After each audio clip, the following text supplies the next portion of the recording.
Princess Valrith stepped off her royal shuttle and looked around the station with cold eyes. Horizon's Edge was nothing special. It was a trading post floating in the darkness between star systems. Ships came and went. Merchants sold their goods. Smugglers hid in corners. It smelled like engine oil and cheap food thought. She did not belong here. Valrith was the third daughter of Emperor Kalvith, ruler of the Kelvari Empire. Her skin was pale blue, and her eyes glowed with a soft silver light. She stood tall and proud, wearing robes made from the finest silk in the galaxy. 2 guards walked behind her, their armor shining under the station lights. 3 attendants followed, carrying her belongings and documents. She was here to negotiate a mining treaty with the Galactic Coalition. It was an important mission. Her father had trusted her with it. She would not fail. A station officer approached her and bowed low. His name was Hendrix, a thin man with tired eyes and a nervous smile. "Your Highness," he said, "welcome to Horizon's Edge. We are honored by your presence." Valrith nodded but did not smile. "I was told an escort would be arranged for my journey to the outer colonies." "Where is this escort?" Hendrix shifted on his feet. He looked uncomfortable. "Yes, Your Highness. About that. We have assigned someone to accompany you." "He is?" "Well, he's waiting by the transport bay." "He?" Valrith raised one eyebrow. "I expected a senior diplomat. Or perhaps a military commander. Someone of rank." "I understand, Your Highness. But our senior officers are currently deployed elsewhere.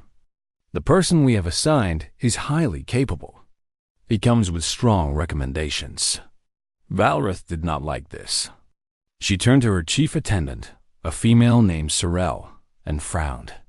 Sorel leaned close and whispered, "Perhaps the humans do not take our mission seriously, my princess." That thought made Valrith angry. The Kelvari Empire was ancient and powerful. They had ruled their corner of the galaxy for 10,000 years. To be treated with anything less than full respect was an insult. "Take me to this escort," Valrith said coldly. Hendrix led them through the station. They passed crowded markets and repair shops. Aliens of many species moved around them. Some stopped to stare at the princess and her guards. Valrith ignored them all. They reached the transport bay. A small ship waited there, old but functional. Standing beside it was a human male. Valrith stopped walking. The human was young, perhaps 26 years old by human counting. He had brown hair that needed cutting and a face that needed shaving. He wore a faded jacket over a simple shirt. His pants had patches on the knees. An old pistol hung at his hip, and a worm bag sat at his feet. He was eating an apple dot when he saw the princess approaching. He straightened up and wiped his hand on his jacket. He did not bow. He did not kneel. He simply nodded and said, "You must be the princess." "I'm Danny Cole. I'll be taking you to the mining colonies." Valrith stared at him. She waited for more. A title. A rank. Some explanation. But Danny just took another bite of his apple and looked at her with calm brown eyes. "This is my escort?" Valrith turned to Hendrix. Her voice was sharp. "This is what the Galactic Coalition sends to protect a member of the Kelvari royal family." Hendrix winced. "Your Highness, I assure you, Danny has extensive experience in the outer sectors. He knows the routes. He knows the dangers.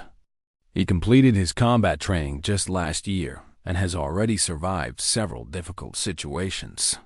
"Combat training last year?" Sorel repeated. "He is a novice." Danny finished his apple and tossed the core into a waste bin. "I've been working cargo routes for 8 years, he said. His voice was calm and unbothered. "The training was just to make things official. I've been handling trouble since I was 18. Valrith studied him. He did not look like a warrior. He did not carry himself like a soldier. He looked like someone who loaded boxes onto ships and drank cheap beer in station bars. I want someone else, Valorous said. There is no one else, Hendricks replied. Our other personnel are committed to urgent operations. Danny is available, and he is good at what he does. What exactly does he do? He survives, Hendricks said quietly. Valorous did not find that answer satisfying. But she had no choice. The negotiations could not wait. Her father was counting on her. She would have to accept this insult and deal with it later. Very well, she said through tight lips. But I will be reporting this to the Coalition Council. Understood, Your Highness. Danny picked up his bag and walked toward the ship. He did not wait for the princess. He did not offer to carry her belongings. He simply moved with an easy, unhurried pace, as if escorting royalty was no different from hauling cargo. Valorous followed, her guards and attendants close behind. They boarded the transport ship. It was clean but simple. No luxury, no comfort. Just seats, storage, and a small cockpit. Danny moved to the pilot's seat and began checking the controls. Valorous sat in the main cabin, watching him through the open cockpit door. Do you know who I am? She asked. Princess Valorous of the Calvary Empire, Danny replied without turning around. Third daughter of Emperor Calvus. Here to negotiate mining rights in the Outer Reach. And does that mean nothing to you? Danny paused. He turned his head slightly, and Valorous saw a small smile on his face. It means I need to get you there alive. That's my job. Your job, Valorous repeated. You speak as if I'm cargo. Cargo doesn't complain as much. One of Valorous' guards stepped forward, hand on his weapon. But Valorous raised her hand to stop him. She was angry, but she was also curious. No one had ever spoken to her like this. Not servants, not nobles, not even rival princes from other empires. Danny turned back to the controls. The ship hummed to life. We'll reach the first waypoint in about 6 hours. After that, it's another 12 hours to the colonies. I suggest you get some rest. The outer sectors can be unpredictable. As the ship lifted off and left the station behind, Valorous watched the stars appear through the viewport. She thought about this strange human and his complete lack of respect. She thought about his old clothes and his easy confidence. Just a novice, she told herself. A cargo handler with basic training. Nothing more. She had no idea how wrong she was. The attack came without warning. They were 8 hours into the journey when the ship shook violently. Alarms screamed. Red lights flashed across the cabin. Valorous grabbed her seat as the vessel spun wildly. What is happening? She shouted. Danny's voice came from the cockpit, calm but focused. Pirates. 2 ships. They hit our engine. Valorous guards rushed to the small windows. Through the glass, they could see 2 dark shapes moving against the stars. Weapons fire streaked through space, bright and deadly. Can we fight them? One guard asked. This is a cargo transport, Danny replied. We have no weapons. Hold on tight. I'm going to try something. The ship lurched forward. Danny pushed the damaged engines as hard as they could go. The vessel groaned and shook. Smoke began to fill the cabin. Valorous watched the pirates through the window. They were gaining. Another blast hit the ship, and sparks flew from the walls. One of her attendants screamed. There's a planet ahead, Danny called out. Vareth Prime. I'm taking us down. Vareth Prime? Sorrel's face went pale. That world is under quarantine. The creatures there have killed hundreds. The pirates will kill us for certain, Danny said. The planet only might. I like those odds better. The ship dove toward the planet. Green and brown filled the viewport as they entered the atmosphere. The hull glowed red from the heat. Behind them, the pirate ships pulled back. They were not willing to follow into the quarantine zone, but the transport was too damaged. The controls sparked and failed. The ground rushed up to meet them. Brace yourselves, Danny shouted. The crash was brutal. Metal screamed. Glass shattered. Bodies flew against walls. Then everything went dark. Valorith opened her eyes slowly. Her head hurt. Her body ached.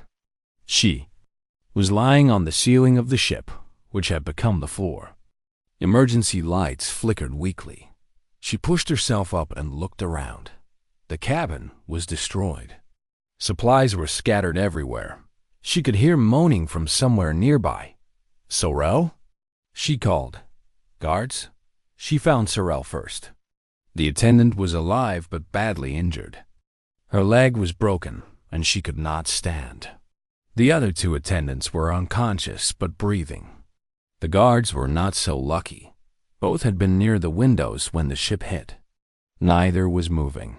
Valorith felt cold fear creep into her chest. She was alone, injured, trapped on Deathworld with no protection. Then she heard footsteps. Danny appeared from the cockpit. He had a cut on his forehead, and his left arm hung at an odd angle. But he was standing.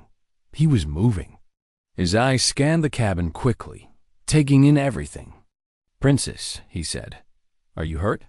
I am bruised. Nothing serious. Valorith looked at his arm. Your arm is broken. Danny glanced at it as if noticing for the first time. Yeah, I'll deal with it later. Right now, we need to move. The ship is leaking fuel. It could catch fire. He began pulling supplies from the wreckage. A medical kit, water containers, emergency rations, a knife. His pistol, which he checked carefully before holstering. Help me with your people, he said. Together, they carried Sorel and the other attendants out of the ship. Danny moved efficiently despite his broken arm. He did not complain. He did not slow down. He simply worked. They set up a small camp about 100 meters from the wreck. The jungle surrounded them on all sides. Trees rose high into the sky, their leaves blocking most of the sunlight. Strange sounds came from the shadows. Clicks, growls, things moving through the undergrowth. Danny used the medical kit to splint his own arm. Valorith watched him tie the bandages with his teeth and one hand. It looked painful, but his face showed nothing. You should rest, she said. Later, he began examining the area around them. First, I need to understand where we are. Valorith sat on a fallen log and tried to calm her racing heart. She had read about Vareth Prime in her studies. It was a jungle world, rich in resources but impossible to colonize. The reason was simple. The predators. Vareth stalkers, they were called. Massive creatures with 6 legs and teeth like knives. They hunted in packs. They were smart. They were fast. They had killed every expedition sent to tame the planet. How long until rescue comes? She asked. Danny returned from his scouting. The emergency beacon is damaged. I might be able to fix it, but it will take time. A few days, maybe. Days? Valorith's voice rose. We cannot survive days on this world. Danny looked at her. His eyes were steady. Yes, we can. How? We have no weapons, no shelter. Those creatures will find us. Then we'll deal with them when they do. Valorith shook her head. You do not understand. The Vareth stalkers have killed Kalvari warriors. Trained soldiers with advanced weapons. What can you possibly do against them? Danny was quiet for a moment. He picked up a long branch from the ground and began sharpening one end with his knife.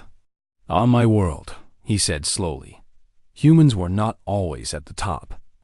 We were small, we were weak. Bigger things wanted to eat us. What happened? We learned. He tested the point of his makeshift spear. We learned to watch, to wait, to think. And most importantly, we learned to never give up. The big things eventually figured out that eating a human was more trouble than it was worth. Valorith did not find this comforting. Pretty words. But words will not stop a stalker. Danny smiled slightly. It was the first time she had seen him smile since the crash. Maybe not. But I'm not just words, princess. I'm still here. That means something. Night fell quickly. The jungle came alive with sounds. Valrath huddled near the small fire Danny had built. Sorrel slept fitfully, her injured leg wrapped tight. The other attendants were still unconscious. Danny sat between the fire and the darkness. He did not sleep. He watched the tree line with patient eyes. Somewhere in the distance, a howl rose into the night. It was answered by another, and another. "They know we're here," Danny said quietly. Valrath trembled. "What do we do?" Danny added another branch to the fire. The flames grew brighter. "We wait. We watch. And when they come, we show them that we're not easy prey." Valrath looked at this simple human with his broken arm and his sharpened stick.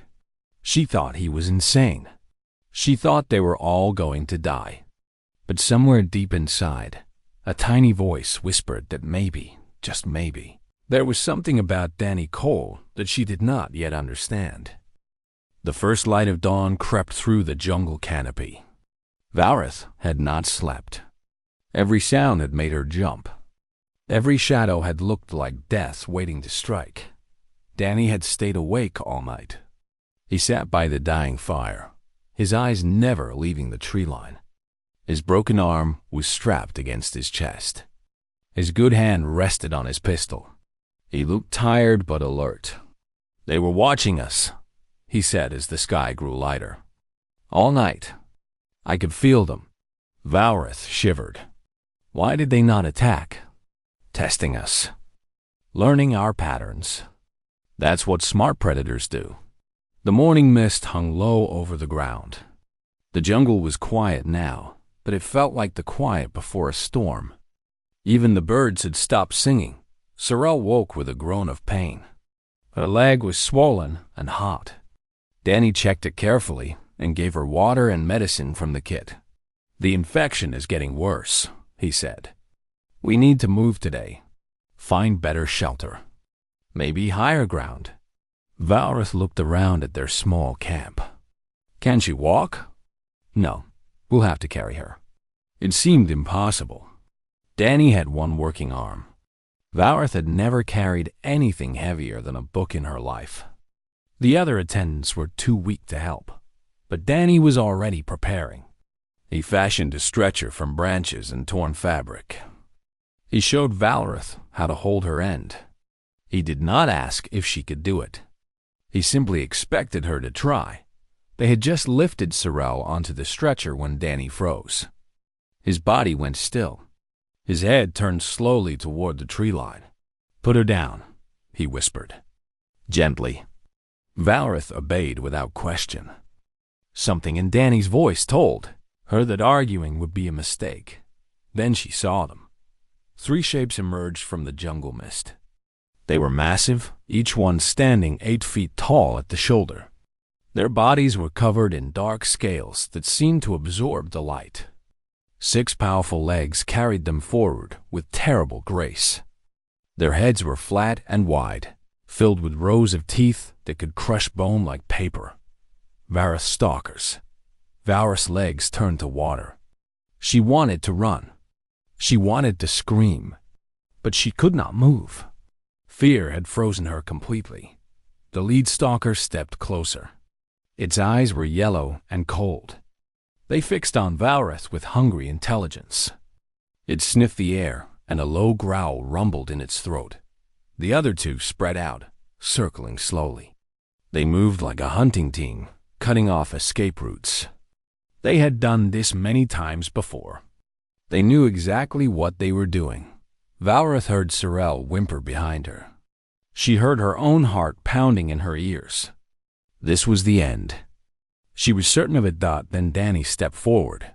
He moved slowly, placing himself between the princess and the predators. He did not raise his pistol. He did not lift his spear. He simply stood there with his shoulders back and his chin up. The lead stalker stopped. Its growl faded. It tilted its head, studying this strange small creature that had put itself in danger. Danny met its gaze directly. He did not blink. He did not look away. He stared into those yellow eyes with an expression that Valrith had never seen before. It was not anger. It was not fear. It was something deeper. Something older. It was the look of a predator recognizing another predator. The moment stretched on. The jungle held its breath. Valrith could see the muscles tensing in the stalker's legs, ready to spring. One wrong move and they would all die. Danny took another step forward. The lead stalker made a strange sound. It was almost like surprise. It sniffed the air again, its nostrils flaring wide. Something changed in its posture. The hunger in its eyes dimmed, replaced by something that looked almost like uncertainty. Then it backed away. One step. 2 steps.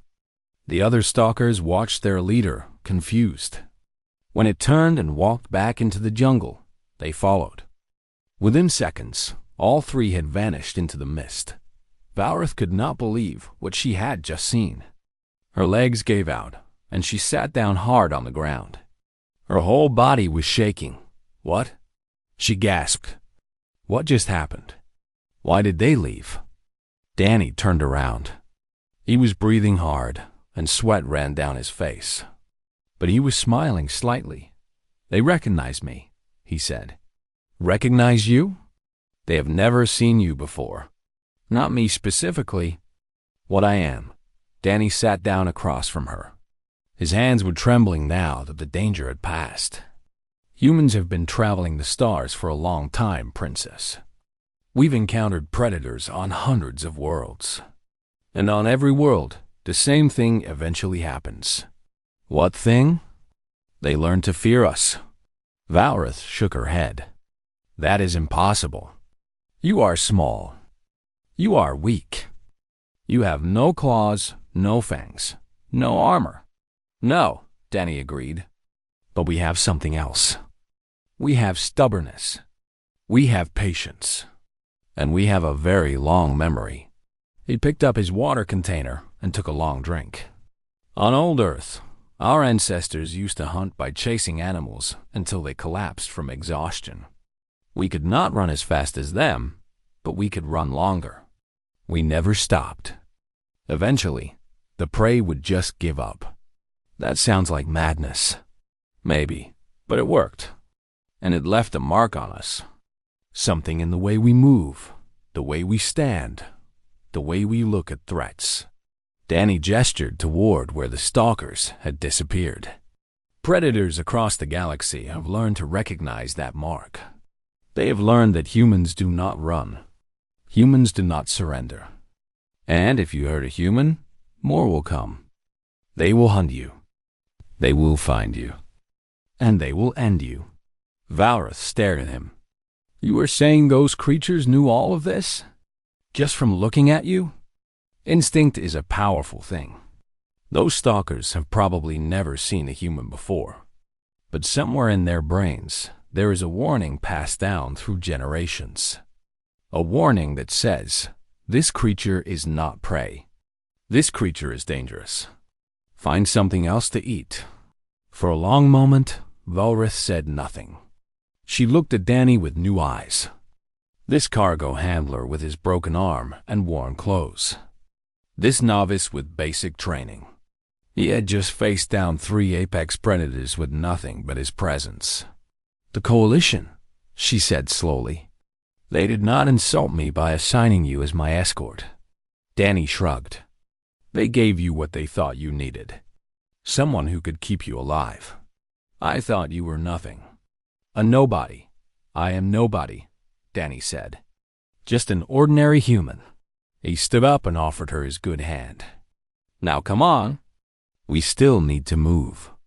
Those stalkers will be back eventually, and I'd rather not be here when they decide to try again. Valrith took his hand and let him pull her to her feet.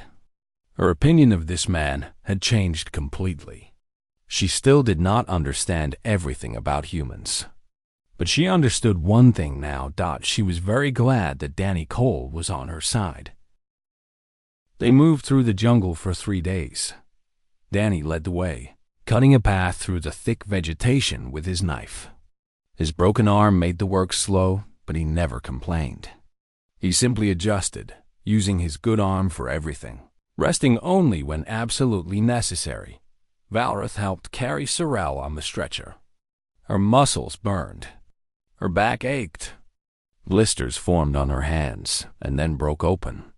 She had never experienced physical pain like this before. In her palace, servants handled everything. She had never needed to lift, carry, or struggled on. Now she understood why humans were so different. On the second day, they ran low on water. The containers were almost empty, and the streams they found were filled with parasites that could kill within hours. Valrath began to worry. Then Danny stopped beside a strange plant with thick, bulging leaves. "Here," he said. He cut one of the leaves open, and clear liquid poured out. He tasted it carefully, waited a moment, then nodded. "Safe. Drink."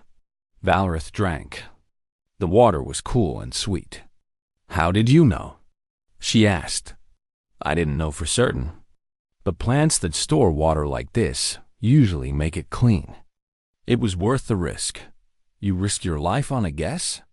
Danny smiled. "Life is full of risks, Princess. The trick is learning which ones are worth taking." They continued on. The jungle was beautiful in its own deadly way. Flowers bloomed in colors Valrath had never seen. Birds with wings like fire flew between the trees. But danger lurked everywhere. Venomous snakes coiled in the shadows. Insects with stingers like needles buzzed around them constantly. Danny navigated through it all with strange calm. When a snake blocked their path, he did not kill it. He found a long stick and gently guided it away. When a swarm of insects descended on them, he built a smoky fire that drove them off. "You do not kill unless you must," Valrath observed. "No point in making enemies," Danny said. "Every creature here is just trying to survive. Same as us." On the third night, they made camp on a small hill that gave them a view of the surrounding area. The emergency beacon was almost repaired. Danny had worked on it every evening, his fingers moving carefully over the damaged circuits. Sorrel was getting worse. The infection had spread despite the medicine. She drifted in and out of consciousness, mumbling things that made no sense. The other attendants were recovering slowly but were still too weak to help much. Valrath sat beside the fire and watched Danny work. His face was thin now, the food running low. Dark circles hung under his eyes, but his hands remained steady. "Tell me about your world," she said. "Old Earth." Danny did not look up from his work. "What do you want to know?" "Everything. I want to understand how your kind became what you are." For a moment, Danny was quiet. Then he began to speak. "Earth was not kind to us. The weather was harsh. The land was dangerous. Predators were everywhere. We were small and slow compared to most of them. By all rights, we should have gone extinct millions of years ago. But you did not. No, we adapted. We learned to use tools, to make weapons, to work together in groups. And most importantly, we learned to never give up." He adjusted a wire in the beacon. "Our ancestors would chase prey for days. Not hours, days. They would follow an animal under the burning sun until it collapsed from heat and exhaustion. No other species on Earth could do that. We were built for endurance." Valrath tried to imagine it. Running for days without stopping. The idea seemed impossible. "We also learned to fear," Danny continued. "Fear kept us alive. It taught us to avoid danger, to plan ahead, to prepare for the worst. But here's the thing about human fear, Princess. It doesn't stop us. It just makes us more careful." "On my world, fear is seen as weakness," Valrath said quietly. "On my world, fear is seen as wisdom. Only fools feel nothing when danger comes." Danny finally looked up at her. "The bravest humans I know are terrified all the time. They just choose to act anyway. The fire crackled between them. In the distance, they could hear the calls of night creatures. The stalkers were out there somewhere, watching, waiting. "I was cruel to you," Valrith said suddenly. "When we first met, I treated you like you were beneath me. You were right to be skeptical. I'm nothing special. Just a guy who moves cargo and tries not to die." "No." Valrith shook her head. "You are much more than that. I have known warriors who trained their entire lives. Generals who commanded fleets. None of them could have done what you did when those stalkers came." Danny finished his work on the beacon and set it aside. "I didn't do anything special. I just stood there." "Exactly. You stood there. You did not run. You did not beg. You faced death and refused to flinch. Do you know how rare that is? Not among humans." The words hung in the air. Valrith thought about them for a long time. "Your species frightens me," she admitted. "Not because you are violent or cruel, but because you are ordinary. Any human could have done what you did. Any cargo handler. Any shop worker. Any farmer." "Yes," Danny agreed. "That's the point. The galaxy does not understand this. They see humans as weak, soft, fragile, and that's fine. We don't need them to understand. We just need them to leave us alone." Danny lay down on the ground and stared up at the stars visible through the canopy. "Humans don't want to conquer the galaxy, Princess. We just want to live, to explore, to find new places and new things. If people leave us in peace, we're the best friends you could ask for. And if they do not leave you in peace?" Danny closed his eyes. Then they learned why the stalkers backed away. Valrith looked at him lying there. This tired, injured, hungry human who had saved her life multiple times in just 3 days. She thought about her own people, the Calvary, with their ancient traditions and proud warriors. They had built an empire on strength and military power. They believed that might made right, that the strongest deserved to rule. But Danny had shown her a different kind of strength. The strength of endurance. The strength of patience. The strength of ordinary people who refused to give up no matter what the universe threw at them. It was, she realized, a far more dangerous kind of strength. "Rest, Princess," Danny murmured. "I'll wake you if anything happens." Valrith did not argue. She lay down beside the fire and closed her eyes. For the first time since the crash, she felt something close to safe. Not because the danger had passed, but because she knew that Danny Cole would face it when it came, and he would not stop until she was home. On the 5th day, the beacon finally worked. Danny activated it at dawn, and a faint green light began to blink. The signal was weak, but it was enough. Somewhere in space, a rescue team would receive it and come for them. Valrith wept when she saw that light. She was not ashamed of her tears. She had earned them. The wait was long. They had almost no food left. Sorel had fallen into a fever that would not break. The other attendants huddled together, too weak to speak.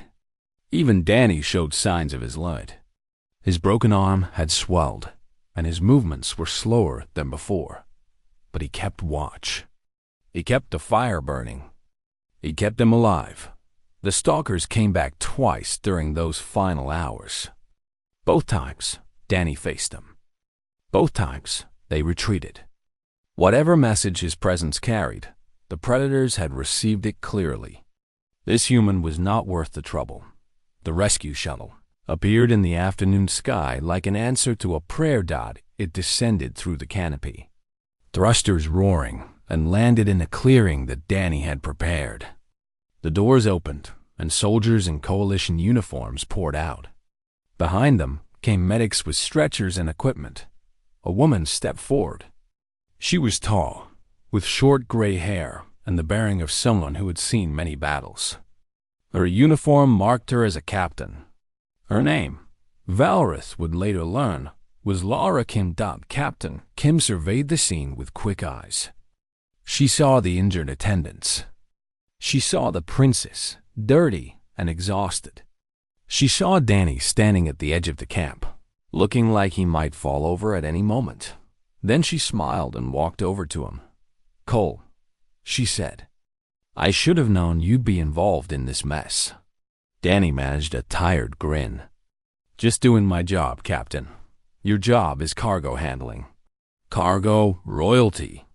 Same basic principle. Get it from point A to point B without breaking it." Captain Kim laughed. It was a warm sound, full of genuine affection. She put her hand on Danny's shoulder and guided him toward the shuttle. "Let's get you patched up. The princess, too. You can give me the full report on the way back." The medics worked quickly.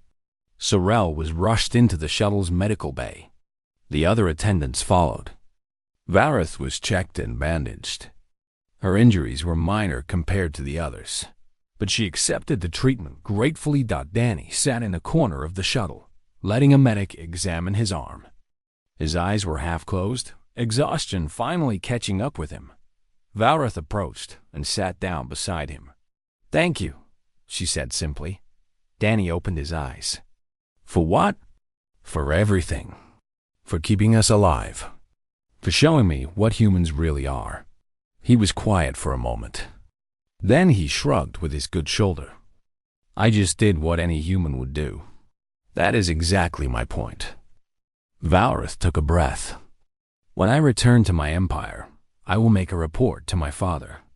I will tell him everything that happened here. And I will recommend that the Calvary seek a full alliance with humanity." Danny blinked in surprise. "That's a big deal. Your people don't ally with just anyone." "No, we do not. But I have seen something on this world that I cannot ignore." Vareth looked at him with serious silver eyes. "I have seen an ordinary human face apex predators with nothing but his will.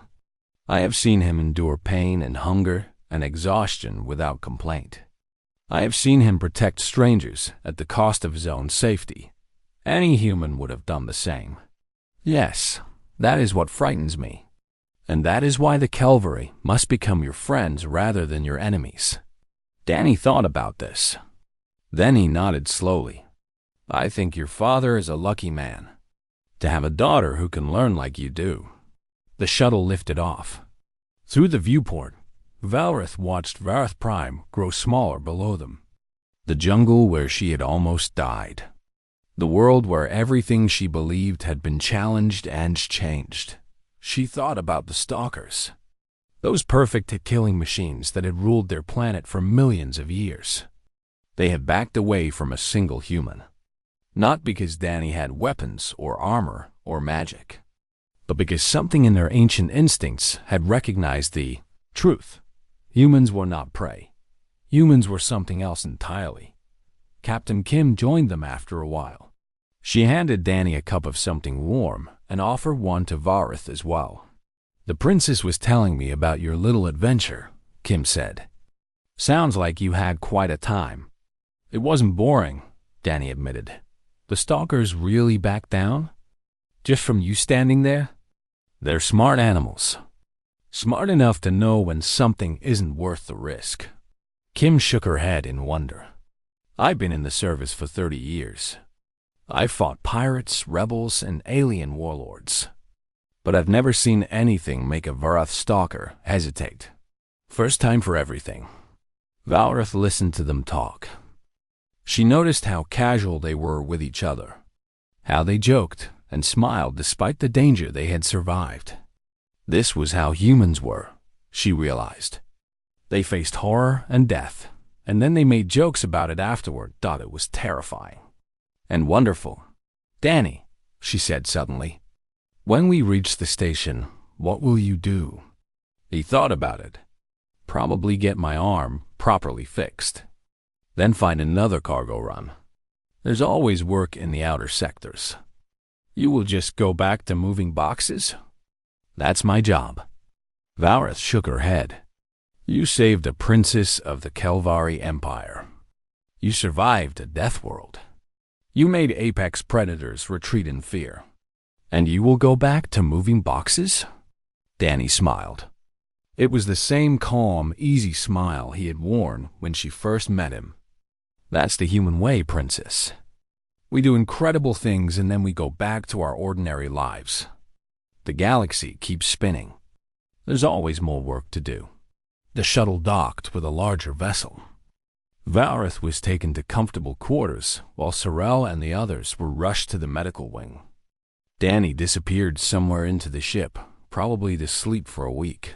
But before he left, Valrith called out to him. "Danny Cole," he turned. "I will not forget you," she said. "And neither will the Kelvari Empire. You have my word on that." Danny nodded. "Take care of yourself, Princess. And remember what you learned down there."